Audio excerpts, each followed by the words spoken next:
त्यो मासी झिकेर छोरीलाई दिनु अन दिदीलाई के गरेको ओ अहिले हान्दैन नि फेरि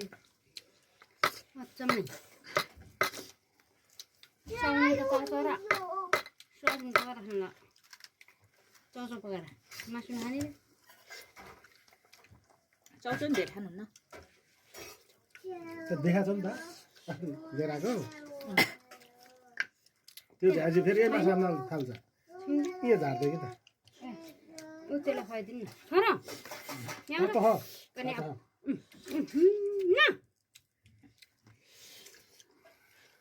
न भोटेलो त कहाँ छ र दिदीले एउटा ल्याउने आज मिठो मलाई चाहिँ अहिले उडाल्न आउने तातो छ क्या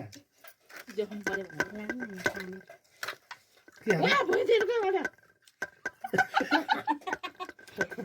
तान्नु न त्यहाँ देखाउनु न झुन्डाएर कि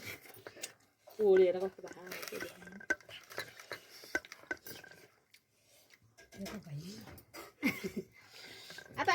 मासु मासु देख्नु नि पर्यो ओ माया यहाँ यो फाला चुडेर किन